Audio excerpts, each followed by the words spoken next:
વાલા મારા ધોરણ 12 સાયન્સના બાળકો, ચેપ્ટર નંબર 7 મેં તમને કીધું હતું. મારી એક નાની સરખી વાત યાદ છે કે ભૂલી ગયા? એવું કીધું હતું કે તમારે આ ચેપ્ટરની દરેકે દરેક થિયરી જે દિવસે ચાલે એ જ દિવસે તૈયાર કરીને લખવાની. આવું મેં તમને સુસ્પષ્ટ શબ્દોમાં કીધું છે. જો તમે મારી ઇન્સ્ટ્રક્શનને માનશો તો તકલીફ નહીં પડે, એની મારી ગેરંટી. માનવું પડશે ને? ઓકે, ગઈકાલે આપણે એસી પ્રવાહ કે વોલ્ટેજની સાથે અવરોધનું જોડાણ બતાવ્યું. હવે આ પ્રવાહ અને વોલ્ટેજ કેટલાક ઘટકોની અંદર બે સાથે હોય, કેટલાકમાં પ્રવાહ આગળ ને વોલ્ટેજ પાછળ, કેટલાકમાં વોલ્ટેજ આગળ ને પ્રવાહ પાછળ ને પાછળ ને આગળ, આ બધું બહુ આવશે. તો એ જે સમજવાનું છે એની શરૂઆત હવે કરીએ છીએ, જેને નામ આપ્યું છે ઘૂમતા સદિશ ફેઝર્સ વડે એસી પ્રવાહ અને વોલ્ટેજની સમજૂતી. હવે આ ઘૂમતો સદિશ શું છે એ હું તમને સમજાવવા માંગુ છું. જે કોઈ એક સદિશ એનું મહત્તમ મૂલ્ય ફિક્સ છે, પણ એ મહત્તમ મૂલ્ય સમય સાથે બદલાય છે. જેમ કે હું એક સૂત્ર લખું કે v is equal to vm sin omega t. જો t ની કિંમત 0 તો v ની કિંમત 0. જો t ની કિંમત અહીંયા ઓમેગા t ની સાથે 90 થાય તો sin 91 થાય તો vm થાય. આ કઈ 0 થી vm મહત્તમ એમ જ નથી થયું. 0 થી થોડુંક વધી અને પછી vm થયું, પછી પાછું ઘટીને 0 થશે 180 પર, પછી પાછું 270 પર ઋણ થશે. આવું બધું જે બદલાય એ સદિશ આમ ફરતો જતો હોય યામ પદ્ધતિમાં એના પ્રમાણે બદલાય. આવા સદિશને નામ આપવામાં આવે છે ઘૂમતો સદિશ. જે સદિશ પોતાનું સ્થાન સતત બદલતો રહેતો હોય એને આપણે ઘૂમતો સદિશ કહીએ છીએ. ખરેખર આ સદિશ નથી, આ અદિશ છે, પણ એ પોતાનું સ્થાન બદલ્યા કરે છે. એના સ્વરૂપમાં એને સદિશ લેવામાં આવે છે. બાકી ઘૂમતો સદિશ એ સદિશ નથી. ઘૂમતો સદિશ એ પોતાનું સ્થાન સમય સાથે બદલ્યા કરે છે અને એના પરિણામ સ્વરૂપ આપણે આ બાબત કહી રહ્યા છીએ. ખ્યાલ આવે છે? એટલે સમજાયું? બસ તો પછી આ એ જ કહી રહ્યા છીએ આપણે, હે ને? નાઉ માય ડિયર ફ્રેન્ડ્સ, હવે શું કહેવા માંગીએ છીએ? મારી પાસે અવરોધ R ધરાવતો એસી પરિપથ છે. અવરોધ R ધરાવતો એસી પરિપથ. સમજાય? તો એની અંદર વિદ્યુત સ્થિતિમાનનું સૂત્ર આ છે અને વિદ્યુત પ્રવાહનું સૂત્ર છે Im sin omega t. Clear? આ v નું સૂત્ર છે અને I નું સૂત્ર છે. હવે મારે અને આલેખની અંદર દર્શાવીને એની સાથેનો ફેઝર બતાવવો છે. હવે જો તમે લાસ્ટ થિયરી બરાબર ધ્યાનપૂર્વક સમજ્યા હોય તો એમાં આપણે આવી રીતે અહીંયા ઓમેગા ટી અને આની સાથે આવી રીતે આ વિધેય અનુસાર આપણે આવા આલેખથી જ વિદ્યુત સ્થિતિમાન અને આની અંદર જ આવા આલેખથી વિદ્યુત પ્રવાહને સમજાવ્યા હતા. રાઈટ? આ ડોટેડ લાઈન એ પ્રવાહ I ને દર્શાવે છે, જ્યારે આ લાઈન એ વિદ્યુત સ્થિતિમાનને દર્શાવે છે. હવે જો હું કિંમત લખું તો અહીંયા 0 છે, અહીંયા પાઈ છે, અહીંયા 2 પાઈ છે, આવી રીતની કિંમતો છે. મારે જે ફેઝર દર્શાવવો છે તેની હું જો વાત કરું તો એ ફેઝર મને અહીંયા કોઈ એક સમય અને એના માટેની કિંમત ઓમેગા t1 માટે દર્શાવશે. પછી હું આની સાથે એના યામને પણ દર્શાવીશ. રાઈટ? હવે મારે શું કરવાનું? તો કે હવે મારે આને અનુરૂપ અને અહીંયાથી આને અનુરૂપ બે લાઈન ડ્રો કરવાની. આ લાઈન i ની v ની કિંમત બતાવશે, જ્યારે આ લાઈન i ની કિંમત. પણ તમે જોઈ શકો છો આના પછી કશું છે નહીં. એનો મતલબ કે આપણે જે વાક્ય લખ્યું હતું એની અંદર માત્ર r ધરાવતા એસી પરિપથમાં વિદ્યુત પ્રવાહ અને વિદ્યુત સ્થિતિમાન સમાન કળામાં હોય છે. મતલબ એમની વચ્ચેનો કોઈ કળા તફાવત હોતો જ નથી એવું આપણે સ્પષ્ટપણે કહીએ છીએ. સમજાય વાત? બસ, તો પછી આ ચર્ચા છે આપણી પાસે. કરેક્ટ? તો હવે મારે જે માહિતી તમને આની સાથે શેર કરવાની છે તેમાં હું અહીંયાથી આ જે લાઈન બતાવીશ વાલા બચ્ચાઓ એ v ની હશે. તો અહીંયાથી આ v થઈ શકશે અને આટલી કિંમત પણ v ના સૂત્ર અનુસાર જ લખાશે અને v નું સૂત્ર v is equal to vm sin omega. એની જેમ જ અહીંયા આ જે દર્શાવીશ એ થઈ શકશે આટલી કિંમત i ની. તો આને હું દર્શાવીશ તો લખીશ i is equal to im sin omega. Right? આખી માહિતીને શબ્દોમાં સમજાવવી કેવી રીતના? તો પ્રશ્ન શું હોય? તો કે માત્ર અવરોધ r ધરાવતા એસી પરિપથ માટે ગુમતા સદિશ ફેઝર્સને સમજાવો. બસ ક્લિયર થઈ ગઈ વાત કે આકૃતિમાં ઓકે પહેલા ગુમતા સદિશ. ગુમતો સદિશ એ એવો સદિશ છે કે જે સદિશ સમય સાથે સતત પોતાનું મૂલ્ય બદલ્યા કરે છે. ગુમતો સદિશ એ સદિશ નથી. એસી પરિપથમાં વિદ્યુત પ્રવાહ અને વિદ્યુત સ્થિતિમાન એમનું મૂલ્ય સતત બદલ્યા કરે છે. આવા સદિશને દર્શાવવા માટેની સરળ પદ્ધતિ જેને ગુમતા સદિશ વડે દર્શાવી શકાય છે. માત્ર r ધરાવતા એસી પરિપથમાં v અને i ના સૂત્ર આ પ્રમાણે છે. માટે બંને સમાન કળામાં છે. એનો મતલબ કે બેની વચ્ચે કોઈ જ કળા તફાવત નથી. આ બધું અહીંથી જ લખ્યું આપણે. રાઈટ? આકૃતિમાં v અને i ના વેવ તરંગને દર્શાવેલા છે. તેને અનુરૂપ તેમના ફેઝર્સને પણ આકૃતિમાં દર્શાવેલા છે, જે દર્શાવે છે કે બંને સમાન કળામાં છે. That's it. અને અહીંયાનો જે ખૂણો બતાવીશ એ ખૂણો થઈ શકશે ઓમેગા ટી. બિલકુલ વાત પૂરી. બસ કેટલી સરળ સમજૂતી છે જો તમે આકૃતિ અને એના ફંડામેન્ટલને સમજી શકો છો તો. નવું કશું આમાં આવવાનું નથી. રાઈટ? જે પહેલી થિયરીમાં શીખ્યા એનાથી નવું માત્ર અવરોધ હતો ને. હવે જો ઇન્ડક્ટરને લાગુ પાડેલ એસી વોલ્ટેજ, ઇન્ડક્ટરની સાથે એસી વોલ્ટેજ કેવી રીતે કામ કરશે? તો સૌથી પહેલા એના પરિપથને થોડુંક સમજવાની કોશિશ કરીએ. એસી સપ્લાય નો મતલબ હવે તમે સમજી ગયા છો કે આવી રીતે મારે સપ્લાય વોલ્ટેજ બતાવવાનો. કોને લાગુ પાડવાના છે વાલા બચ્ચાઓ? તો કે ઇન્ડક્ટરને. રાઈટ?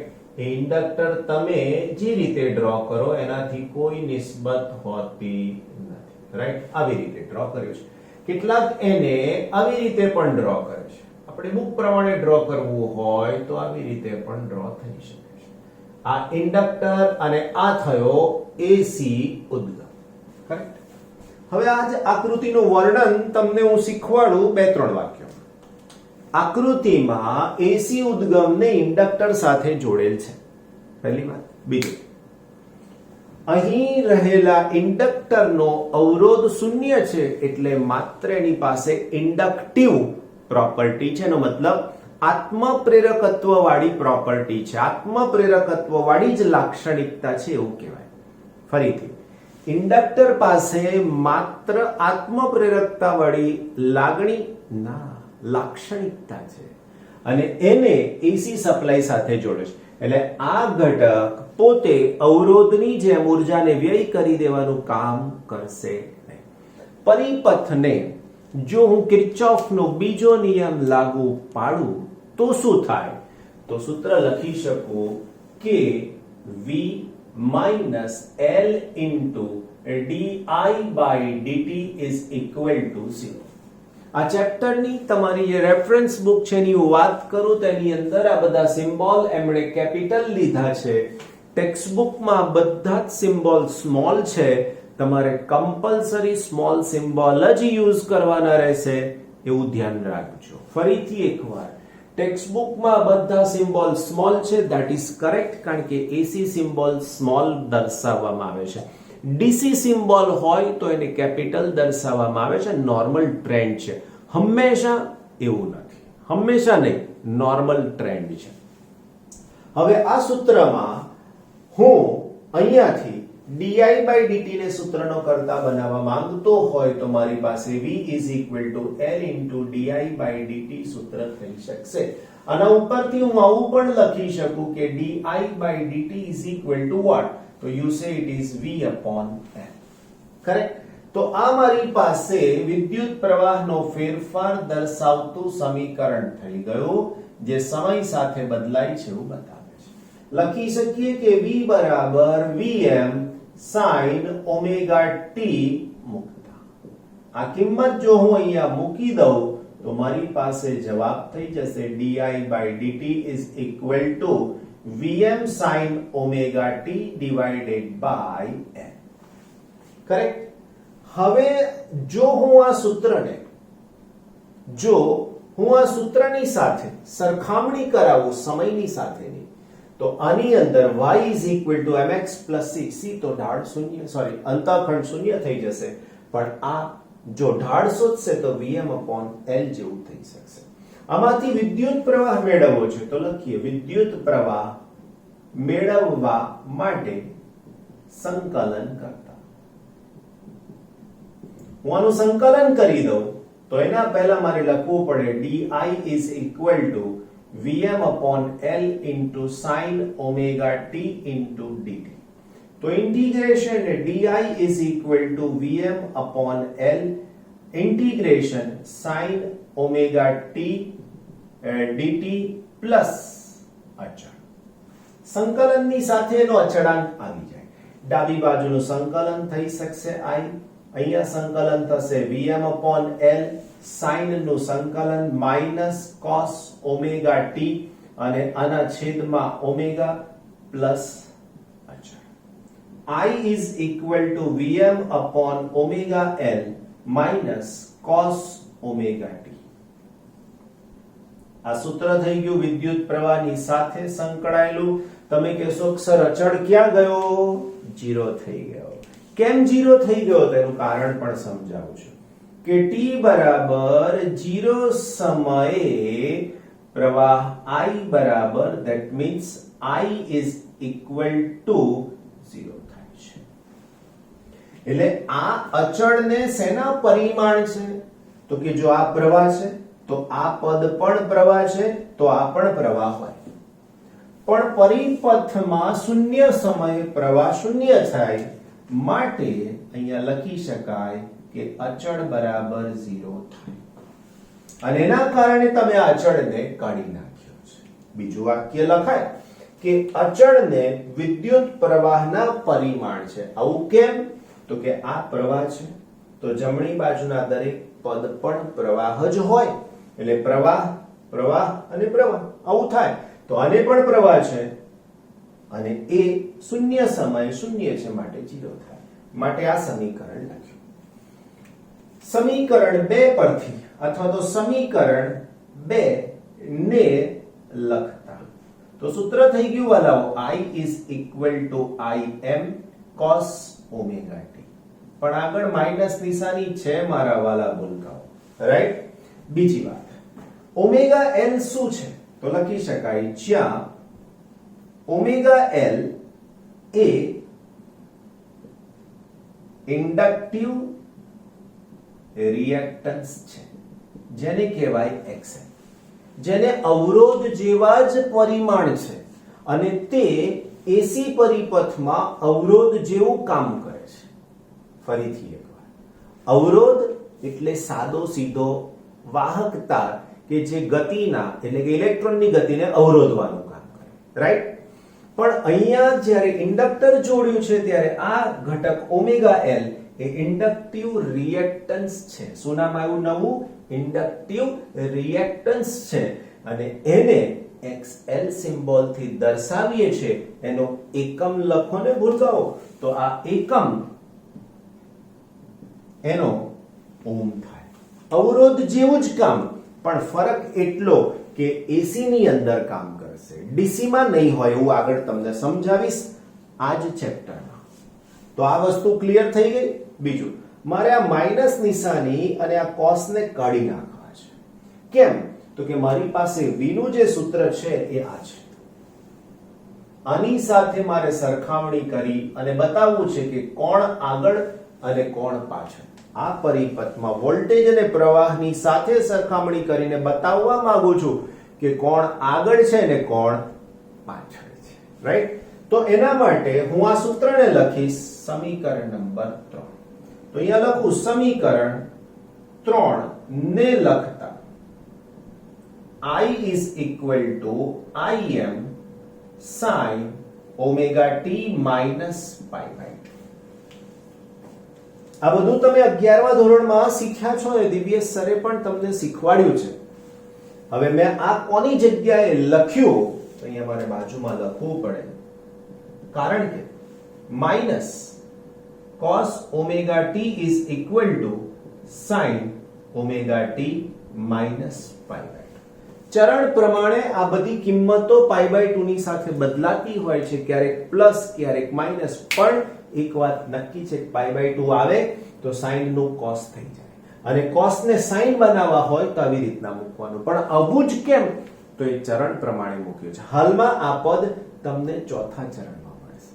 રાઈટ? એટલા પ્રમાણે અહીંયા થઈ શકશે. ઓકે, તો મને આ પ્રવાહનું બીજું કંઈક નવું સૂત્ર મળી ગયું. આ પ્રવાહનું નવું સૂત્ર મળ્યું એવું કીધું મેં તમને, સાંભળ્યું બરાબર? અને એને હું નંબર આપી દઉં સમીકરણ નંબર 4. ઘણું બધું અગત્યનું સૂત્ર થઈ ગયું. રાઈટ? જો તમે સમીકરણ અને સરખાવશો તો અહીંયા I છે તો અહીંયા V છે, અહીંયા Vm છે તો અહીંયા Im છે, sin છે તો sin છે, ઓમેગા t છે તો ઓમેગા t છે. પણ અહીંયા કંઈક ઓછું છે. અને આ શું ઓછું છે? તો કે પાઈ બાય 2 ઓછું છે. તો શબ્દોમાં શું કહેવાય આને? તો શબ્દોમાં એવું કહેવાય કે ઇન્ડક્ટરને લાગુ પાડેલ એસી વોલ્ટેજમાં વિદ્યુત સ્થિતિમાન વિદ્યુત પ્રવાહ કરતા કડામાં પાઈ બાય 2 આગળ છે.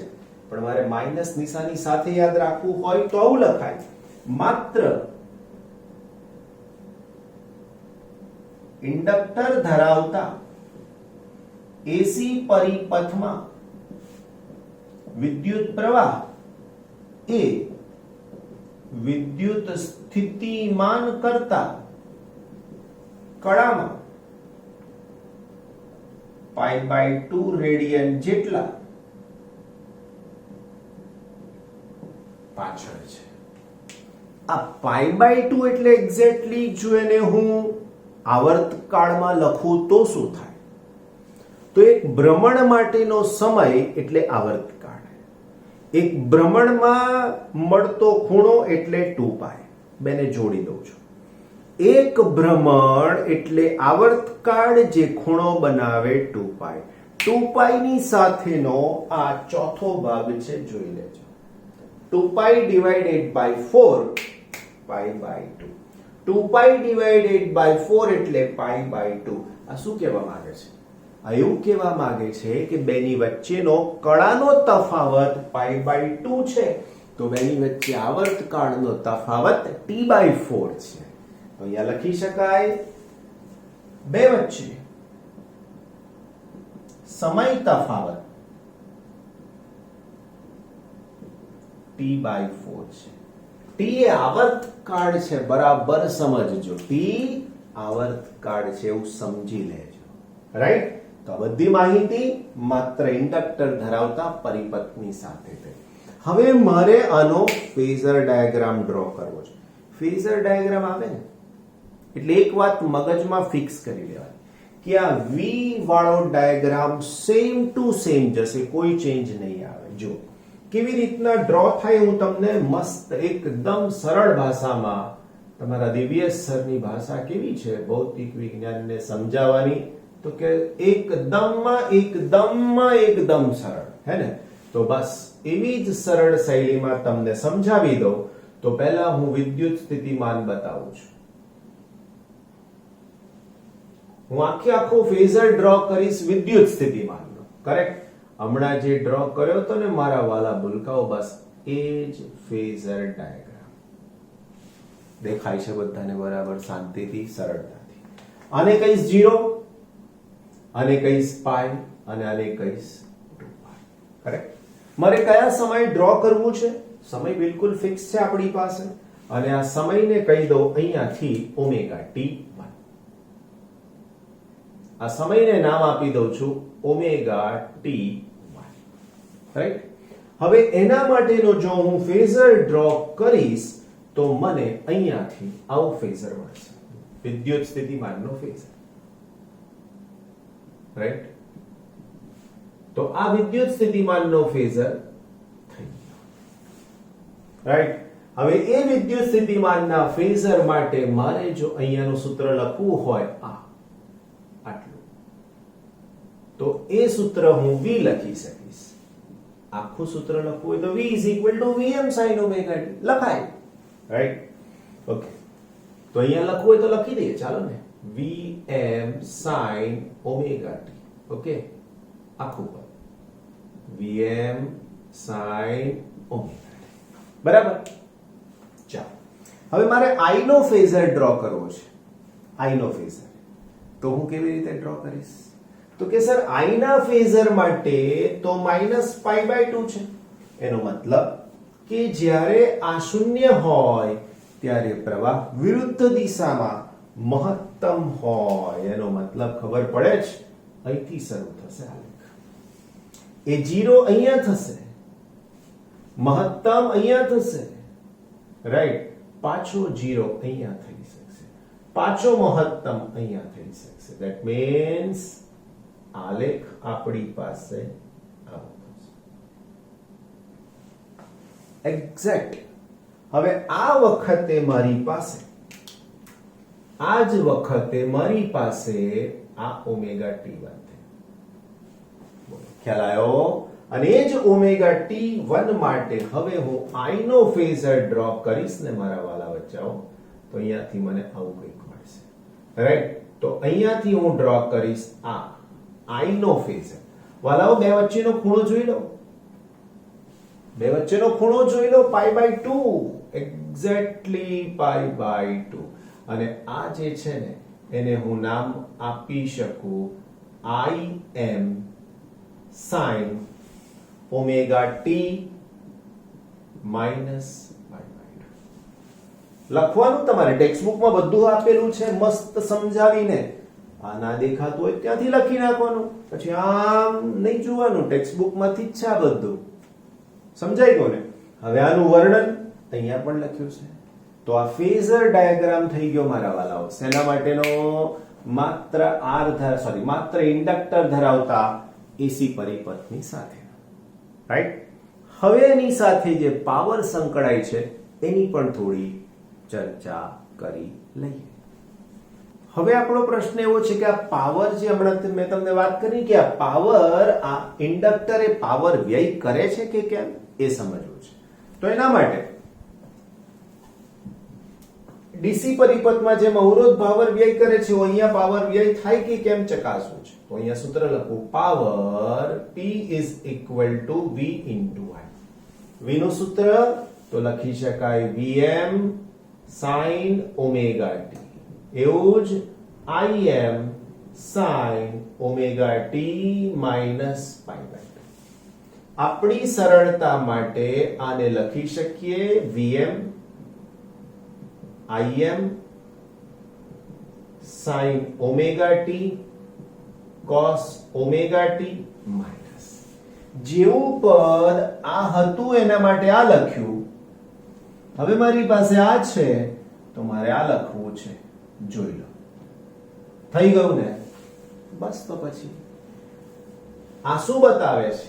સમીકરણ t સમયે પાવર દર્શાવે છે. કરેક્ટ? ઓકે. હવે આ સૂત્રમાં હું થોડુંક કરેક્શન કરું છું. P = -Vm Im/2 × 2 sin ωt × cos ωt. હવે આ 2 sin omega t cos omega t ની જગ્યાએ જો મને લખવું હોય તો power p -vm im upon 2 તો અહીંયા લખી શકાય sin twice ઓમેગા t, સમીકરણ નંબર 5. હજુ પણ આ t સમય જ પાવર આપે છે. અહીંયા લખીએ સરેરાશ પાવર.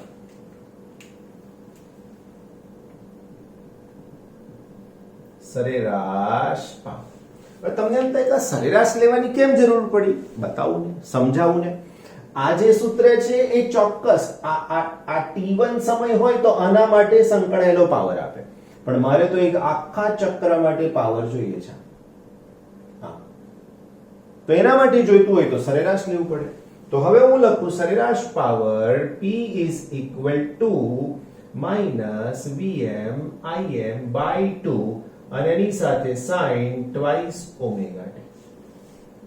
માટે ડાયરેક્ટ આન્સર p = 0. તમે કહેશો સર આવું એકદમ 0 કેમ? ભાઈ આગળ શીખવાડી ચૂક્યો છું કારણ કે sin twice ઓમેગા t નું એક આવર્તકાળ પરનું સરેરાશ શૂન્ય થાય, એટલા માટે આ જવાબ 0 થયો. તો આનું કન્ક્લુઝન શું થયું? તો અહીંયા લખાય કે માત્ર ઇન્ડક્ટર ધરાવતા એસી પરિપથમાં પાવરનો વ્યય થતો નથી. કરેક્ટ? પાવરનો કોઈ જ વ્યય થતો નથી. બસ આ તમારે સમજી લેવા. બરાબર ને?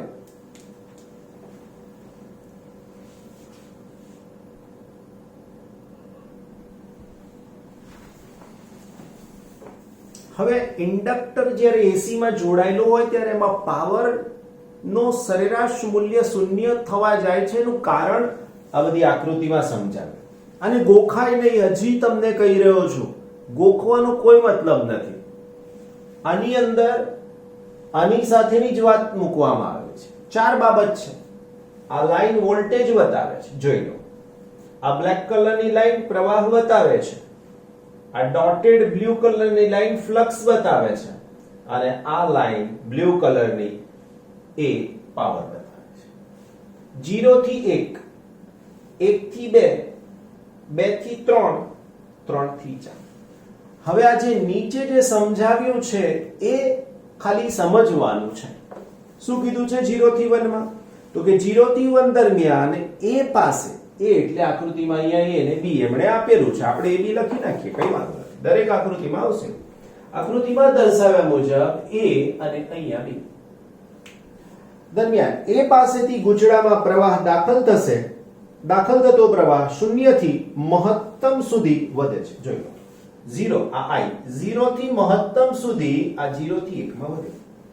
ફ્લક્સ રેખાઓ પ્રસ્થાપિત થાય છે એટલે કોર ચુંબકત્વ ધારણ કરે છે એટલે ફ્લક્સ મહત્તમ બને છે એટલે આ બધી ક્ષેત્ર રેખાઓ વધી. અને દર્શાવેલ ધ્રુવત્વ મુજબ વોલ્ટેજ અને પ્રવાહ બંને ધન બને છે, તેથી તેમનો ગુણાકાર પાવર ધન છે. જોઈ શકો છો વોલ્ટેજ પણ પ્લસ, પ્રવાહ પણ પ્લસ એટલે પાવર પ્લસ. તમે કહેશો કે સર આમ વધી અને ઘટવાનું કારણ શું? જોઈ શકો છો પ્રવાહ વધતો જાય છે પણ વોલ્ટેજ ઘટીને શૂન્ય થાય છે એટલે શૂન્યની સાથે ગુણાકાર શૂન્ય થાય. રાઈટ? આની માટેની આની અંદરની વાત જોઈએ. 0 થી 2, 0 થી 1 પછી 1 થી 2. 1 થી 2 દરમિયાન ગુચડામાં વહેતો પ્રવાહ હજુ ધન છે. જોઈ શકો છો 1 થી 2 પ્રવાહ હજુ ધન છે પરંતુ તે ઘટતો જાય છે. ઘટે છે? Yes sir. ઓકે, ચુંબકત્વ ગુમાવે છે એટલે ક્ષેત્ર રેખાઓ ઘટી ગઈ છે. બરાબર? અને અર્ધચક્ર પૂર્ણ થાય ત્યારે કુલ ફ્લક્સ શૂન્ય થાય છે. ફ્લક્સ શૂન્ય થઈ ગયું. વોલ્ટેજ ઋણ છે. જોઈ શકો છો વોલ્ટેજ માઈનસ છે. પ્રવાહ ધન, વોલ્ટેજ માઈનસ એટલે પાવર માઈનસ, કારણ પાવરનું સૂત્ર છે વાલાઓ, પાવર p = v * i. અહીંયા બે પ્લસ હતા એટલા માટે પણ પ્લસ થયો પાવર, v માઈનસ અને i પ્લસ, v માઈનસ અને i પ્લસ એટલા માટે પાવર માઈનસ થઈ. આની વાત આવશે 2 થી 3 દરમિયાન પ્રવાહ i ઋણ બને છે. જોઈ શકો છો જે ધન અર્ધચક્ર હતું એ હવે ઋણ થવા ગયું એટલે ચુંબકીય ક્ષેત્રમાં આ n અને s બનતા હતા એ ઉલટાઈ ગયા, s ની જગ્યાએ n અને n ની જગ્યાએ s થઈ ગયો. હવે પ્રવાહ વિરુદ્ધ દિશામાં વધતો જાય છે, ઋણ બને છે, એટલે કે b પાસેથી દાખલ થાય છે. એટલે પાછું મારે અહીંયા a અને b, a અને b, a અને b, આ પ્રવાહની દિશા આની સાથે સંકળાયેલી વાત કરે છે કે દાખલ થાય છે, બહાર નીકળે છે. રાઈટ. પ્રવાહની દિશા ઉલટાઈ જવાને કારણે ચુંબકની ધ્રુવત્વ પોલારિટી બદલાય છે. જુઓ n અને s આના કરતા અહીંયા ઉલટાઈ ગયેલી પરિસ્થિતિ મળે છે, બદલાય છે. પ્રવાહ અને વોલ્ટેજ બંને ઋણ છે, માટે તેમનો ગુણાકાર ધન બને છે. જોઈ લો, પ્રવાહ માઈનસ, વોલ્ટેજ પણ માઈનસ. વોલ્ટેજ એટલે રેડ કલરની લાઈન અને પ્રવાહ એટલે બ્લેક કલરની લાઈન, બંને માઈનસ છે એટલે એનો પાવર ધન થઈ જાય છે. રાઈટ. ધન બને છે, ઉર્જાનું શોષણ થયું કહેવાય. છેલ્લું છે 3 થી 4 માટે. 3 થી 4 માટે આ દરમિયાન પ્રવાહ I ઘટવા લાગે છે અને 4 પાસે તેનું મૂલ્ય શૂન્ય થાય છે. 4 પાસે 3 થી 4 પાસે એનું મૂલ્ય પાછું પ્રવાહ ઘટીને શૂન્ય થઈ ગયું છે. સોરી, માઈનસ છે એટલે વધીને શૂન્ય થાય છે. કોર ચુંબકત્વ ગુમાવે છે અને ફ્લક્સ શૂન્ય બને છે. ડોટેડ લાઈન ફ્લક્સની પણ 0 થઈ ગઈ. પરંતુ વોલ્ટેજ ધન હોય છે, પરંતુ પ્રવાહ ઋણ છે. જોઈ શકો છો, પ્રવાહ ઋણ છે, વોલ્ટેજ ધન છે, એટલે એનો ગુણાકાર પાવર ઋણ થઈ ગયો. પાવર ઋણ છે, આથી અર્ધચક્ર 2 થી 3 મુજબ 1/4 ચક્ર દરમિયાન શોષાયેલી ઉર્જા સ્ત્રોતને પાછી મળે છે. એકમાંથી શોષાયેલી ઉર્જા બીજામાં, બીજામાંથી ત્રીજામાં. એનો મતલબ કે તંત્ર જેટલી ઉષ્મા ઉર્જા મેળવી એટલી જે બધી જ તંત્રને પાછી આપી દે છે. કરેક્ટ.